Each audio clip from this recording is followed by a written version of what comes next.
So yeah, so C6 is cool, and C6 actually will sometimes fool you guys because you're like, oh, yeah, they're wheeling in and they're picking up their drink and all that, and a lot of times it's with no hand function.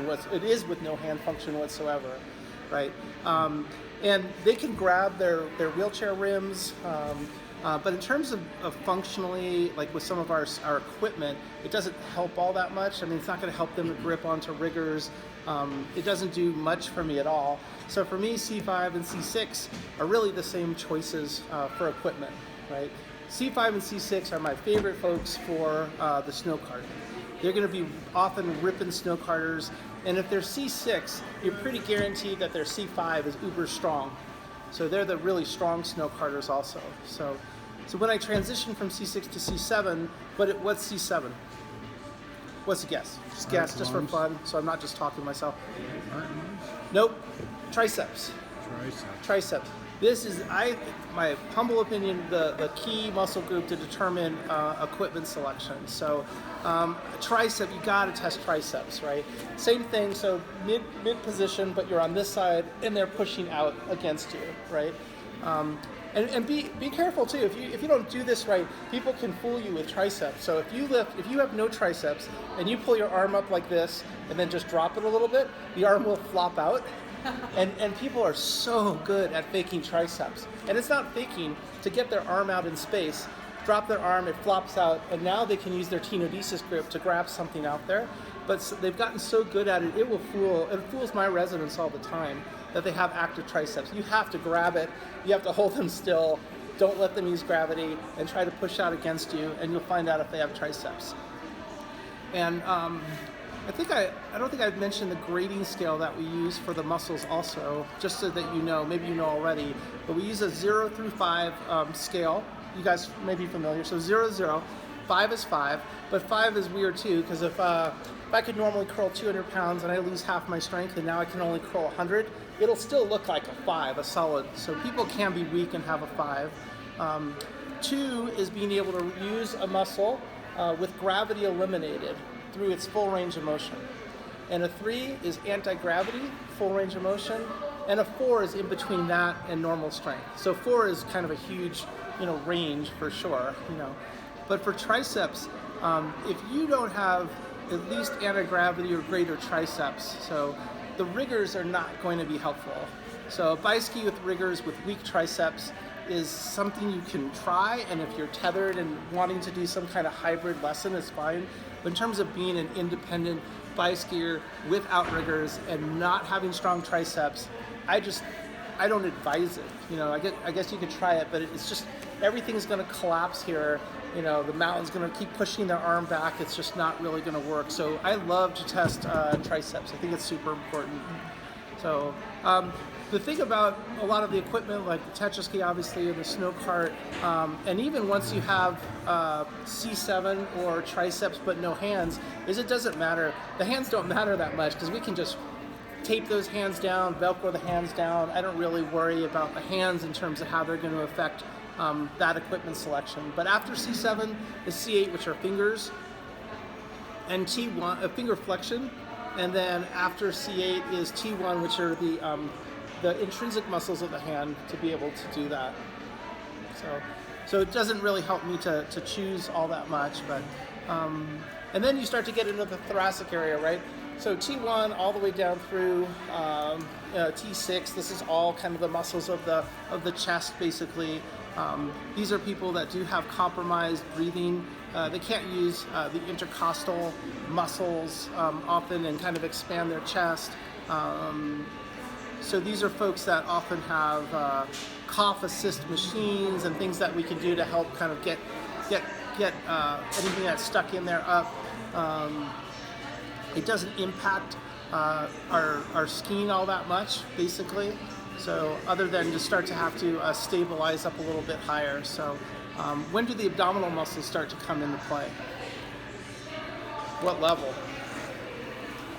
It must be mid-thoracic, right? Yeah, right around kind of mid or low thoracic, T7, T8. And so that helps me a lot also in terms of the core strength. And you probably do this maybe in your lessons too, but hands out, leaning side off of their wheelchair. And anyone that's really T6, T7 and above, they'll just flop over, you know.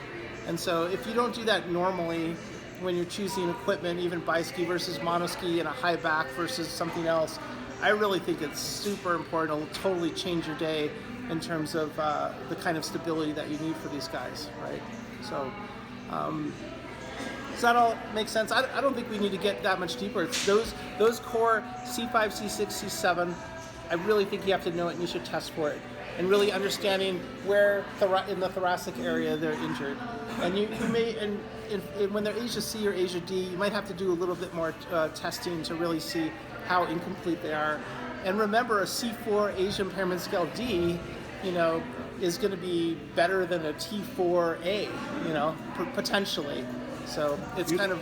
You could have people with a compound injury, right? It might be C6 E or D, and they might be T910 or T4. Yeah, you definitely have C, these double right? hits and all that. And yeah. But I find you don't have to get all crazy. Like I make my residents test every little thing. I think if you just stick to those areas, it will help you a lot in choosing gear.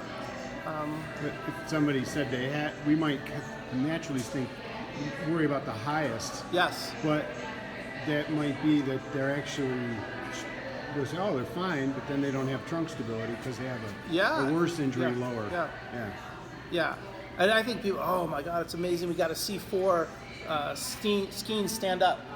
Okay, well, they were Asia Impairment Scale D. It isn't that much of a miracle, you know. I guess if it works for you, everyone wants, that's fine. But anyway, I think if you just remember the complete versus incomplete, a couple of those levels, you'll be really good. So for spinal cord injury too, the higher you go, the more of the autonomic nervous system is affected as well. All of you guys are aware of thermoregulation issues, but it's really bad. You know, when we take these guys in the pool or scuba diving or anything, they even in a, I don't know, what's that pool temperature at the Fairmont pool? It's probably 80. We had some people that could barely last 5 minutes in that pool, you know. And certainly skiing, you've seen it also, but thermoregulation is really messed up. Blood vessels are dilating when they should constrict, and constrict when they're supposed to dilate. And you know, they don't give you a lot of signs or symptoms of when they're cold.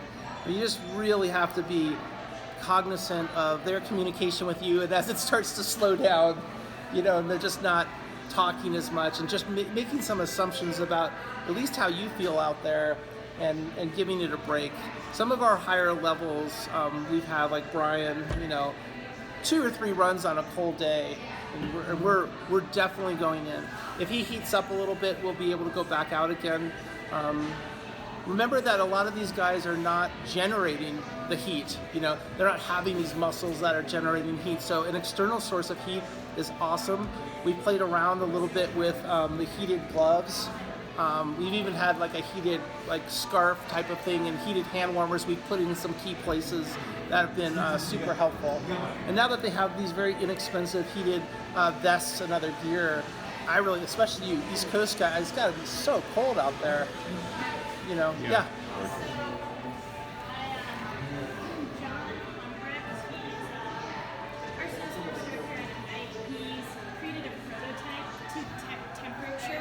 In the extremities of people who are paralyzed for a lot of the reasons that you're speaking of.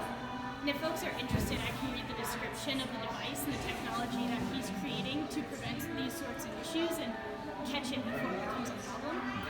Is that something folks are interested in talking about? Yeah, absolutely. Yeah. Amy, why don't you move in? Yeah, can you guys hear me? You don't have to yell so much. I'm sorry about the music, guys, but the first safety is the warning system. Yeah, no problem. I'll try to project. Yeah.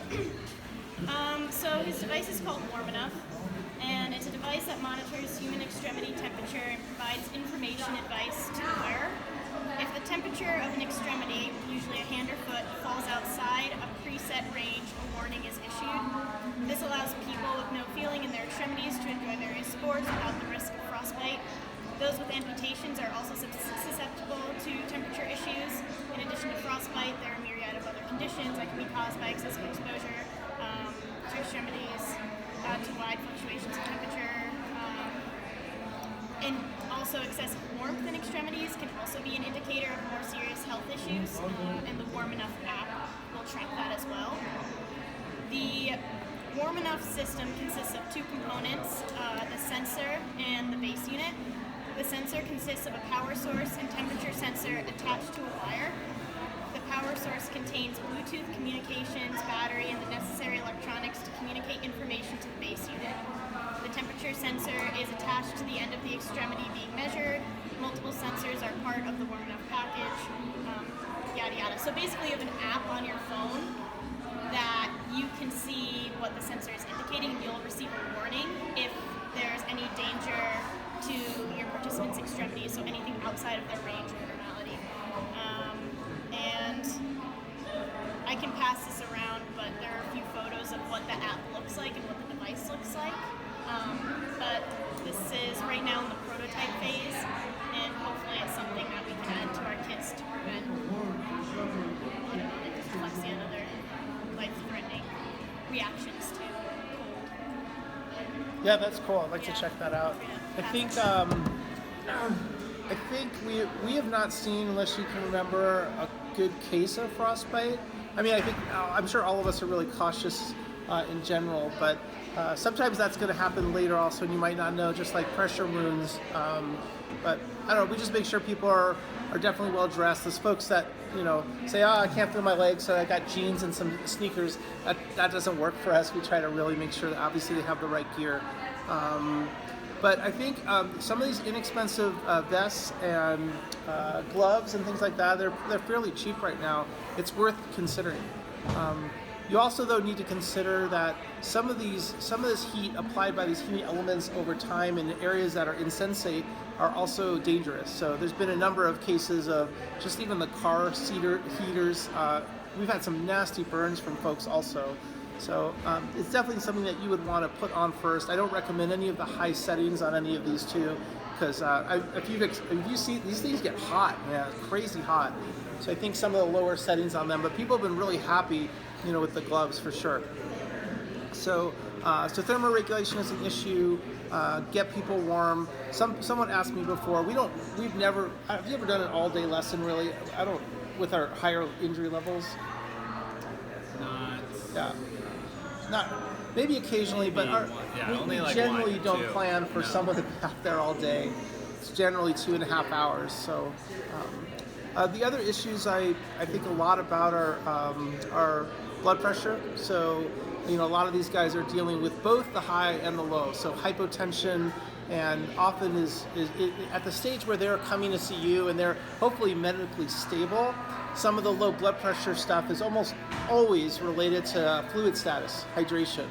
So, and none of our guys are really planning for being up in the mountains and the extra fluid that requires. So I'm always pushing early in the lesson and making sure that people are drinking.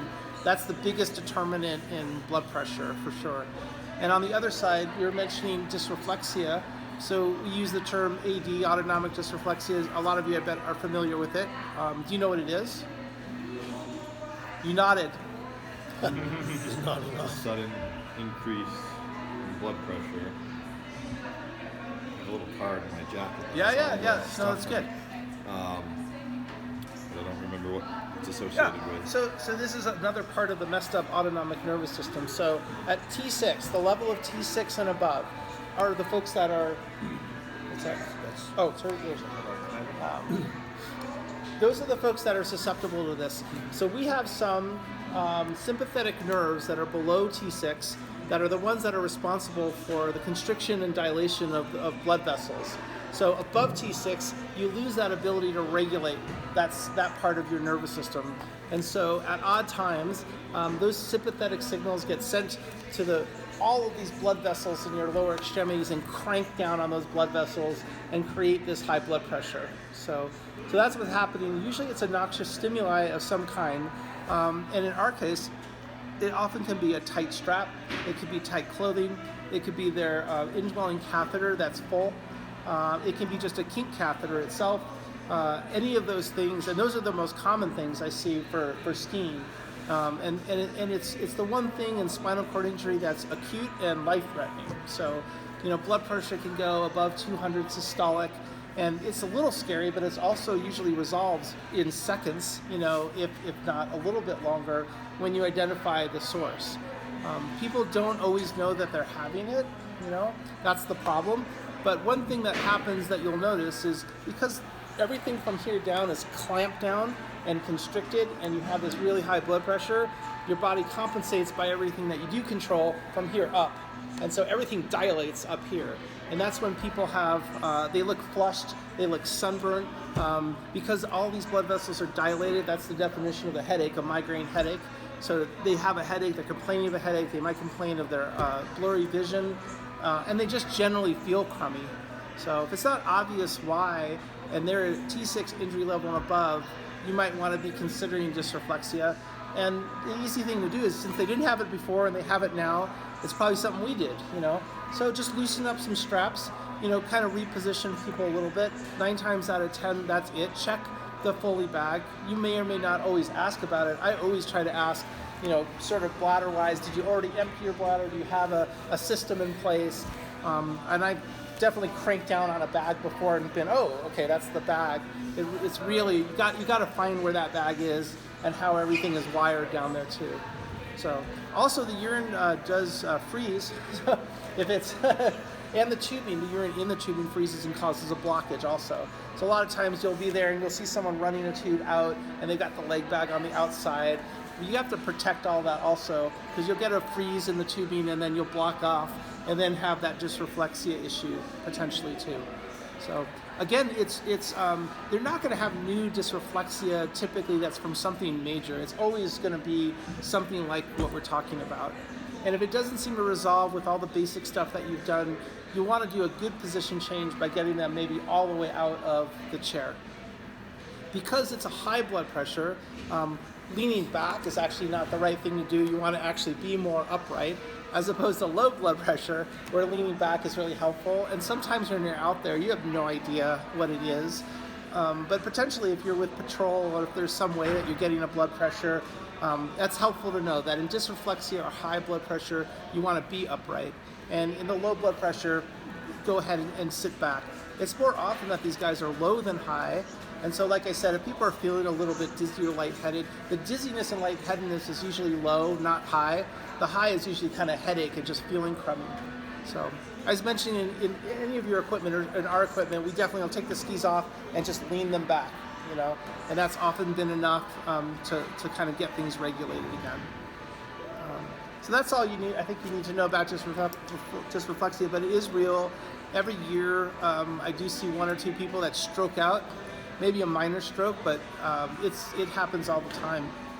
It does happen in high-end athletics too. Do you guys know about dysreflexia in athletics? In athletics, meaning like high-end competition endurance events, it's called boosting, right?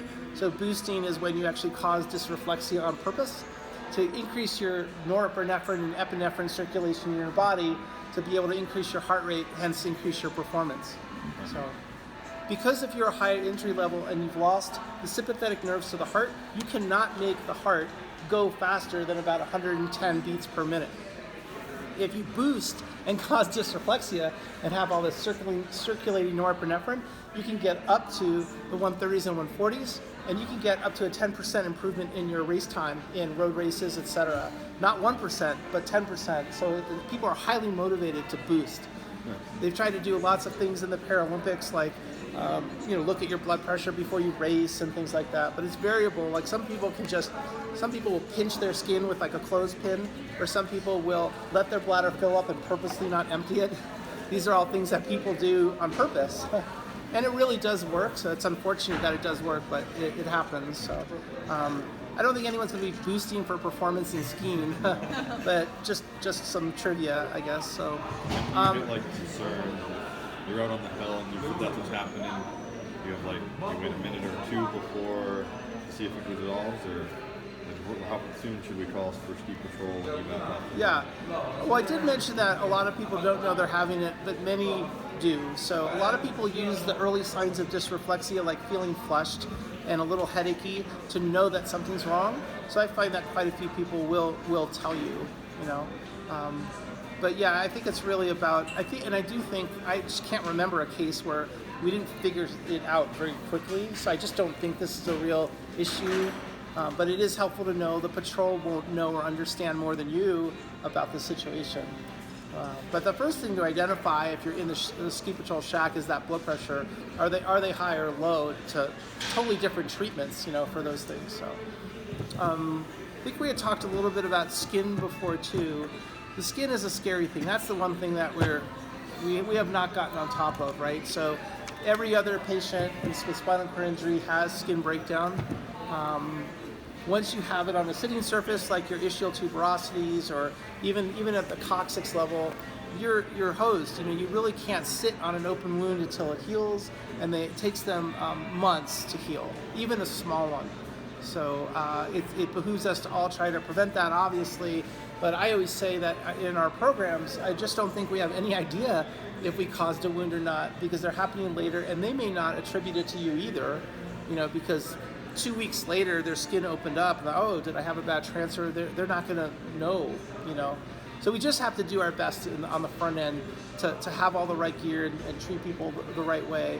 I do tend to ask people if they have any active skin issues that I should be aware of.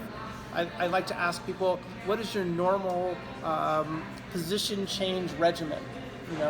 And some people will tell me, because in rehab we drill it into people, they've got to do a 2-minute pressure relief every 20 minutes. Some people never do that ever again, and some people are religious about it. And if they are religious about it and that's their normal routine, they should be given the option to do it out on the hill, which is super easy to do. Even just if you're doing a mono or bi, just leaning it on its side, on one side, is fine. You don't have to loosen anything up. I think in some of the devices we have with suspension, I think the natural course of pressuring and depressuring is probably sufficient. In some of the more dependent devices like the snow cart and the tetraski, I really think it demands something else, like perhaps the skis off and tilting back, if that's what someone wants. I generally think that people, we should stick with whatever their normal pressure relief is, especially because in some of these devices we are using the same type of cushion that they would use in their power wheelchair. It's not a compromise at all. So when I do see some of the, like when I'm at Ski Spec and Winter Sports Clinic, there's a hodgepodge of things that people are putting under folks. And I don't know, I haven't dealt with that at a national level. I just know my spinal cord injury physical therapist who specializes in seating just has a heart attack over that all the time. So, really she believes that we really should be using a lot of specialized equipment and gel foam cushions and things like that. But so if you can, those wheelchair-based cushions are awesome. We've never had a problem ever. They make everything in different heights. These seats all of these cushions can be customized to your buckets, which we've done before also. Some of the companies will make a custom gel foam cushion set exactly to your bucket, Obviously, you're still going to do all the other kind of padding to kind of fit everyone in, but that core protection of the ischial tuberosity is the thing that I'm most worried about. So, and like I was saying, every other person breaks down, and it's not just the direct pressure. Be careful with your transfers also. A lot of it is not direct pressure, but shear.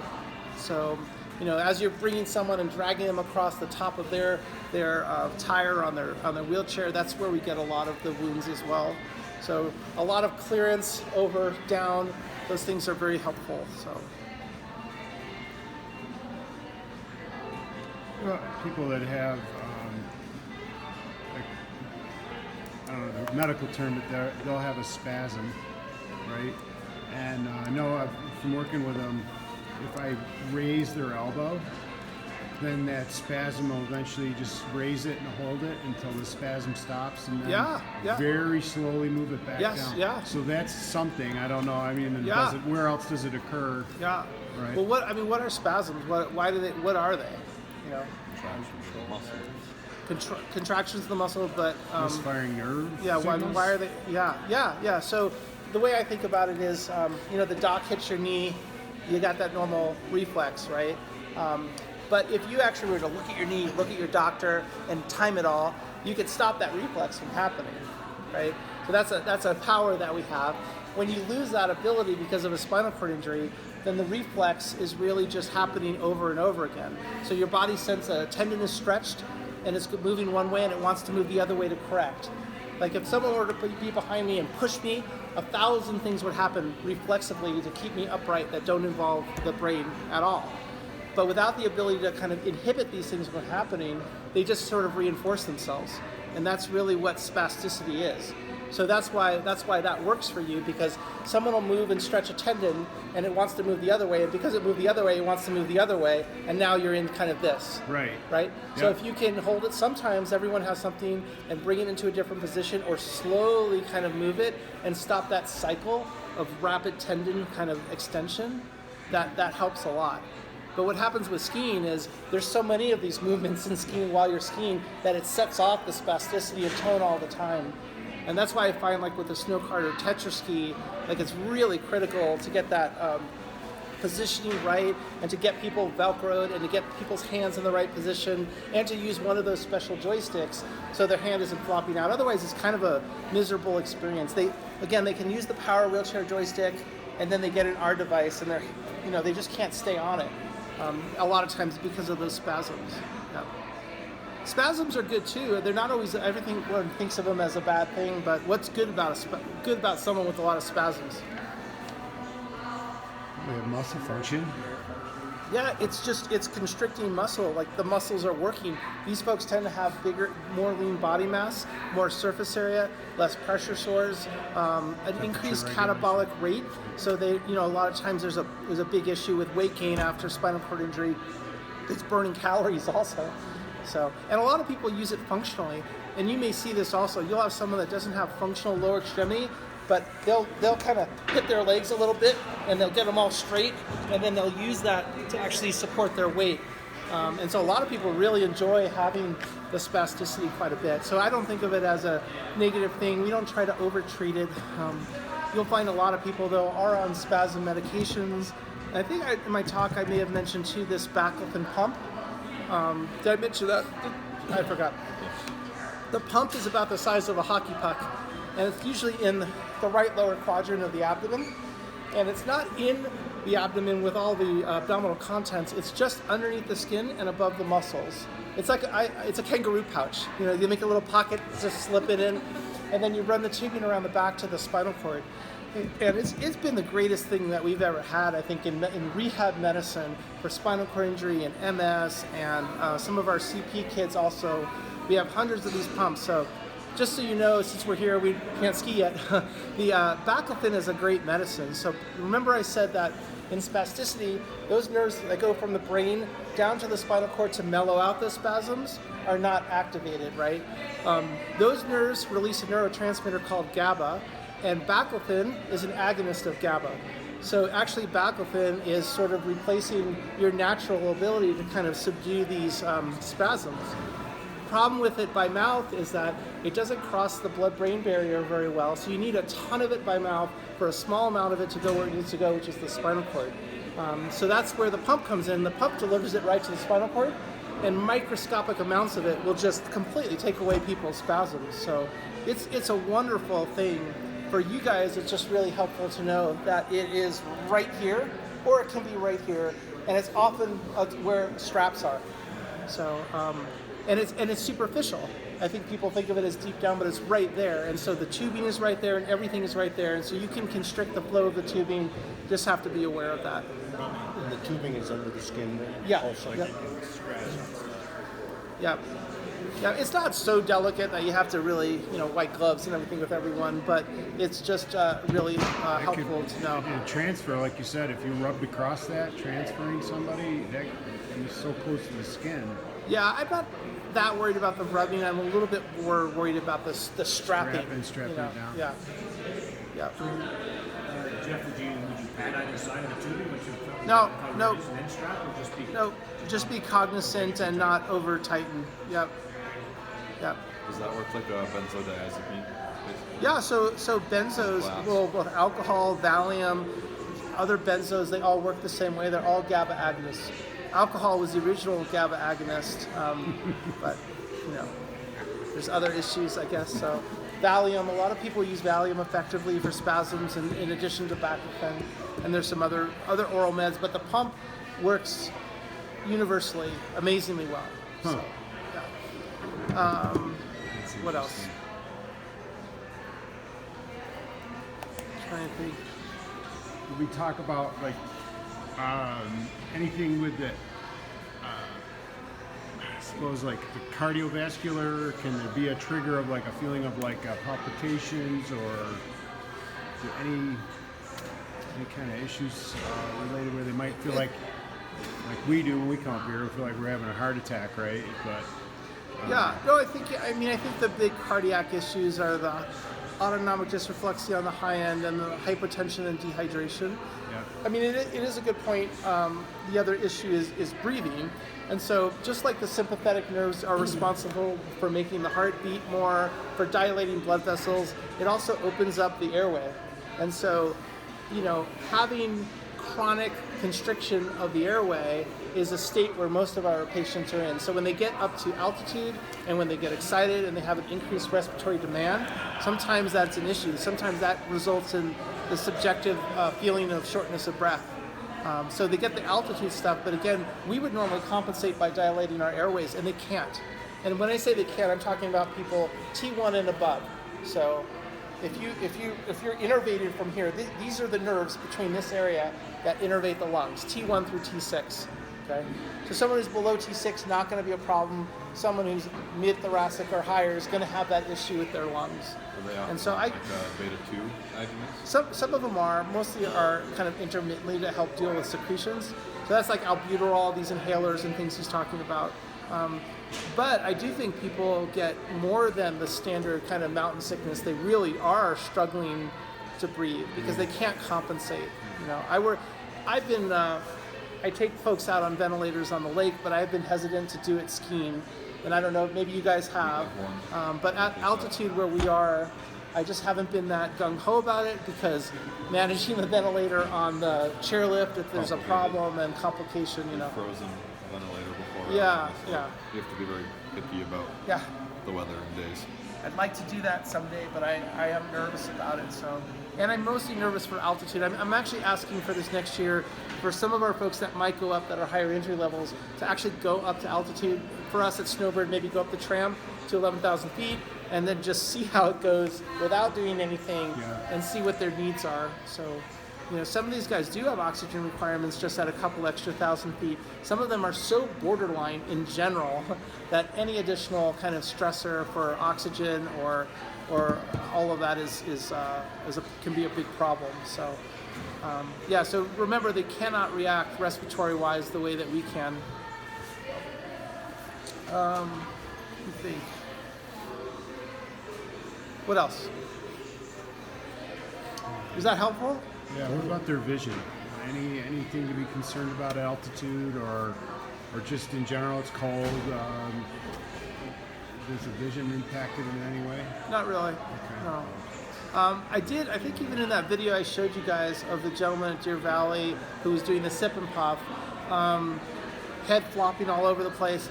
I'm surprised more and more how weak people's necks are, where they look pretty strong in their chair, and then when they're out there in a dynamic environment, they're not. So I would just, in any of your devices, your dependent devices and tethered devices, I would hope that you would think about the highest level of sort of control and bracing, because I think that's a bigger problem than I realized. So for the muscular dystrophy kids, and then for any of the folks with high spinal cord injury.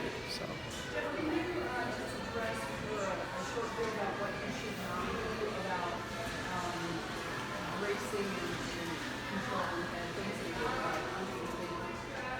Are you thinking of something in particular? Velcro straps. Velcro on helmets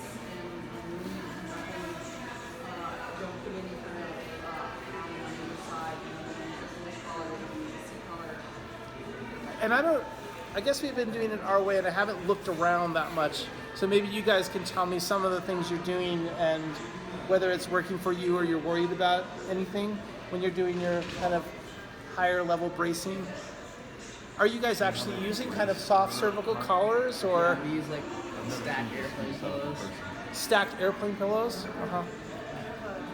and then we have like. And then more, secure. Are you securing the head or? No, we have like very reclined seats for individuals with higher injury. Oh, so they're kind of like this, and they're resting their head behind them. Yeah.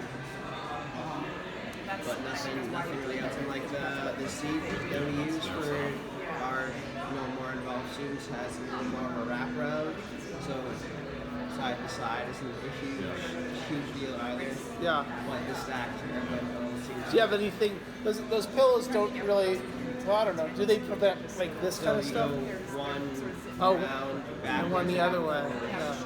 Do you feel? I mean, I don't know. Do you feel like it works well? It doesn't sort of compromise the airway at all? Not really, no. At least like the 3 regular individuals that we have before don't really seem to. Works fine. Yeah. What are their diagnoses that use them? Oh man. I honestly don't know off the top Yeah. of my head. I know a couple of the kids who had Duchenne's have used that and they've felt fine with it, which was kind of surprising to me, but Yeah. they felt pretty okay with the Yeah. pills. Yeah. No, I think that's fine. I was noticing with our muscular dystrophy kids, a lot of the kind of the forward flexion problem, which I think is an issue. I don't think I have a total solution. I guess with our devices, we are trying to wrap those things around the front just to prevent coming forward when we need to. Yeah. And you know that system. Just so you know, that system that we have, you guys could experiment. I mean, it is just a standard off-the-shelf from Stealth Technologies, and all we do, Ross, you just have that's their mount also, right? Yeah. I mean, it's just you can mount that on your plastic bucket and use that and try it. You know. So, and I think the best point about what we shouldn't do, some of the CP kids I work with have really good head control. The signal that they're getting tired is that their head will start to drop. Yeah. And so if it's taped up, velcroed up, kept in place, then you can't really see that change taking place because your head can't move. So I'm wondering about, there's definitely a point there that we need to think about somehow. Yeah. I don't know. Protecting their neck from whiplash, right? Versus them losing the ability to turn, or us losing the ability to recognize that they were turning their head, or they were holding their head up, and now they're not. Yeah. I don't know. I don't know, Beth. Did you? I guess my point is that I see people use some fixator for the head and then not down here. So we're getting movement here, and I would just say, if you're gonna fix the head to a seat rest, then fix everything else so we're a unit and we're not having any kind of shearing, any kind of movement. As far as the tired thing, we try to set up signals about how are you feeling, where's your gas tank, and sometimes for people, we do the gas tank thing for people who can use their arms, but we'll use cheek puffs and say, are you full? I'm full of energy, I'm good, and where are you now? I'm finished. So just really checking in all the time with the people who have the cognitive ability to communicate in some sort of way like that. I think that the chin coming down isn't always tired in that way. Maybe they can't sustain that engagement of muscles that they had, but that doesn't mean it's time to come off the hill. It just means I've done what I can do to hold that. So using a lot of soft collars, you can even do rolls and horse blanket crosses. You can use the airline pillows, things like that. But just trying to have some sort of communication system rather than.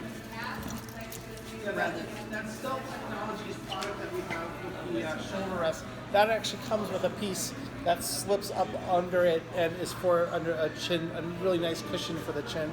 So I like that quite a bit. And I agree also, we at one point had stabilized the head a little bit, but we didn't have the shoulder piece yet.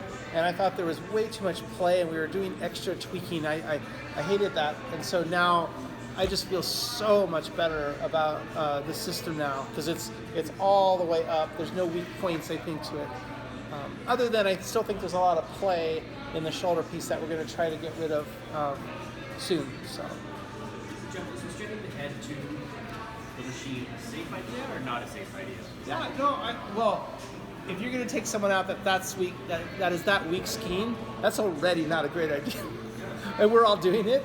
Yeah, which is, and it's a huge thing in Canada right now. Yes. We're really delving in, like, what is the line of the student where we should just say, yeah, I'm sorry, it's probably not the right sport for you. Yeah, for me the line is if they want to go. and that sounds great. Yeah. But at what point are we, really putting people in danger for? I think we're putting the sake people of in a ride? tremendous danger in the Tetra ski. So I think that if someone flips on the Tetra ski wrong, they're gonna die. Because we're. Oh, great! I do.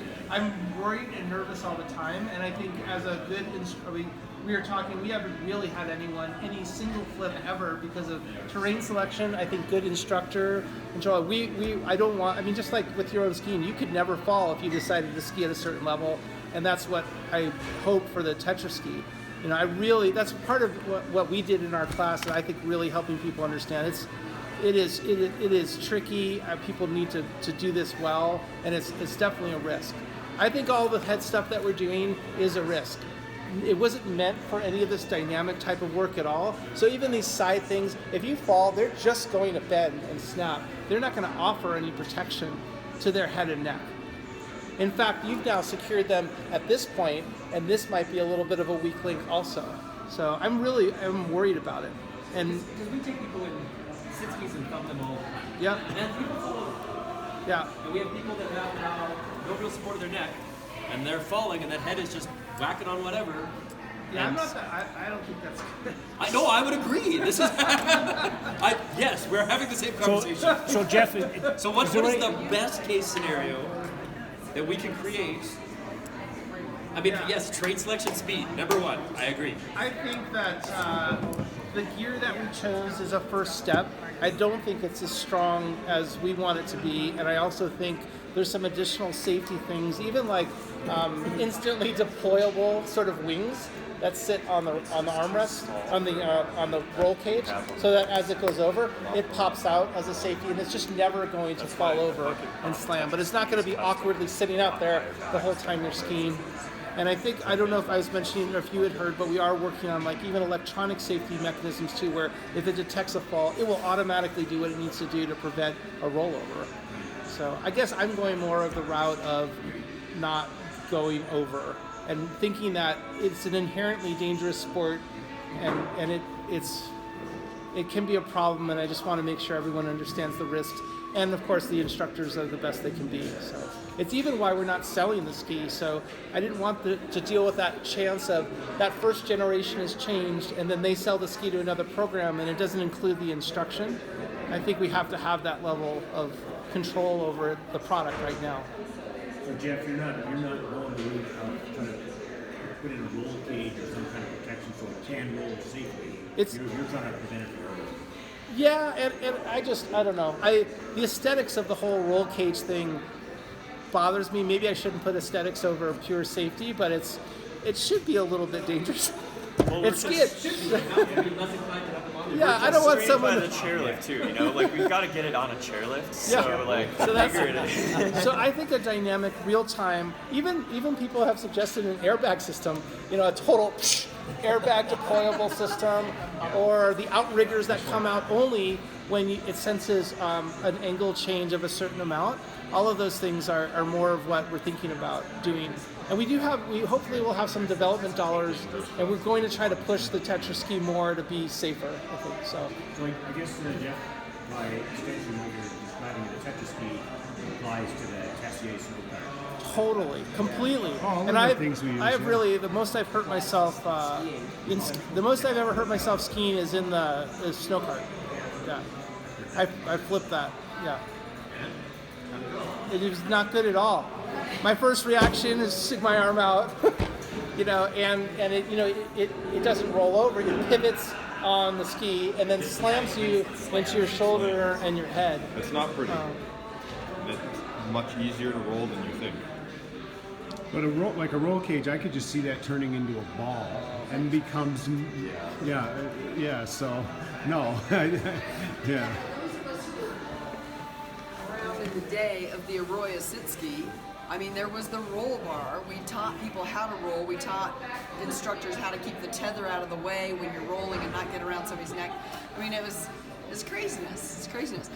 Hey Jeff, I had to step away for just a second there to talk to Miles, but did you or did anybody address using the Indy race car neck body armor? I forget what the system's called, but yeah. So that's used by some programs too. Yeah, I don't have any experience with it yet. It seemed very bulky and constraining in terms of really getting to sort of enjoy the They just look cool. yeah. So that was my only hesitation, but I think it's something we should even look at to see if we can do a modified design that gives you the same protection and a little bit more. Yeah. But this is, I mean, to your point also, maybe there are some other devices where you're so worried about them falling and you know they're going to fall in various devices like biskis that maybe they should be in a safer environment like the Tetraski where it's a lot less likely that they'll routinely fall over. You know, we've thought about that a lot. And we have a policy. We don't take any of our equipment on black diamonds. We just don't. No train parks, no black diamonds, Yeah, I mean, right. we just don't. That's the policy, right? It's like we don't. It's not worth the small risk. We can have a great experience. And it's been a couple of years of experience. So this is our third or fourth year of skiing with it, third full year. Yeah, with clients. Yeah. And so we've been very careful. We've tracked everyone who's used it in the country and all of our own stuff, and we're not having anyone fall, which gives me the confidence that the training is going okay, and you guys are being awesome and safe. And so I feel like it's that risk-benefit ratio is generally works okay for us. And we have had our whole legal team involved and everything, and I think everyone's okay going forward. You know. I think the saving grace for snow park Tetraski is tether. As we harp on tether, you keep a little gentle pressure, and you can stop a roll very easily. A little gentle pull back. Yeah. And that's why. We just tell you from the back. Yeah, just a little pull will settle it down, and then also we found still ski selection, and now the weighting system, which can be used on the snow cart, also is something that will make it a little safer. You know. I know I've saved several near rolls just with gentle tether pressure. And the one time I rolled it was the time I was being lazy with my tether and had it nice slack, and we were on a beginner trail with just a snowmaking clip that wasn't normally there, and that's all it took at a slow speed. But if I'd had gentle tether pressure, I would have solved it right there. You said that the skis were mounted at -7? +7. +7? Yeah, not bad. But I thought it was kind of fun to watch this trip, though. Like for a lot of you guys, it was really nice. It was perfect. I think for you, someone lighter, it's definitely a lot of overturning, you know, because we're so far forward. But don't you feel like you compensated for it after you got used to it? Yeah.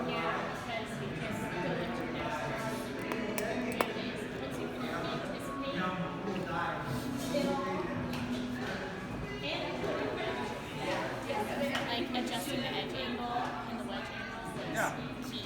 Yeah, and as long as you're in a traditional camber ski, I mean, we have 12, 14, 16, 18 meter radius skis, so having a quiver of skis for your conditions is fine. Although we found that pretty much that short slalom, the 155, has been our favorite ski by far.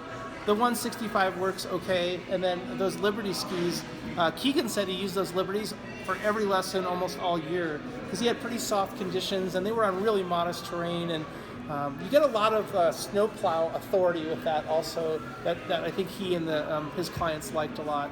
So that's an 18 meter radius. Plus it's wider, so the angle increases as you... Yes, exactly. You get a little bit more purchase too. Yeah. Yep. Mm-hmm. And there's just the perfect amount of float for an average sized person. So if you get a little off the side of the run, and if you're on those little slaloms, anything that you take that's more than a few inches, it's like, you know. So getting on top of it with those Liberties is really awesome. I think I'm out. You know everything that I know, and That's it. Took 90 minutes. yes. To save myself like 12 years of school. 4 years of medical school, 5 years of residency. No residency, that's the big thing, right? I'm also happy. I really think there should be a closer connection between programs and rehab professionals too. But you know, if you guys have my number, if you have recurring clients and you're trying to figure stuff out and there's some medical issues or even understanding anything about their stuff, I'm really happy to talk to you about it. I'm sure I won't get that many calls, so just call and let's talk over a case, you know, or someone you're not sure you should even bring out, and we can kind of go through it, maybe give you a little bit of confidence from a medical perspective that I definitely agree with you, I wouldn't do it, or these are the things I would check before you go ahead and do it. So I think I mentioned to most of you, though, we're still at 1 year post-surgery spine stabilization before we go out. At least a dozen surgeons have confirmed that with me, that they feel strongly about that, not from the work that they do, but from a bone healing perspective. So not going to be at full strength for a year. And not only that, it's not just the time itself. They have to have that year follow-up and have the surgeon, who usually will do a set of films and sort of give us that blessing. So do you have other training scheduled later like this, you know, the 4 or 5 day? Well, Beth and I were talking about maybe doing a version of this at Ski Spec. Oh, is that right? Yeah. Okay. That's the only one that's on deck for right now. Okay. Yeah. Yep, and I did mention to people too, we're happy to have visitors. You know, if you guys want to start to see the summer stuff and the Tetra kayak and sailboats online, I'm going to do the same thing with you guys at a later date, is try to hound all of you and see if you guys want a boat, you know, and try to raise money and give them away and give away these experiences. So I think it's just like the ski, it's the next thing. You've got all your kayaks already. So you know, what's kayaking if you're a high-level patient and a power wheelchair user? So it's an electric motor on one of these devices. So, but giving them all the control systems that they would experience and enjoy on their power chairs. All right, I'll rest. That's great, Jeff. Thanks very much. Yeah, sure. Yeah, you're welcome. Yeah.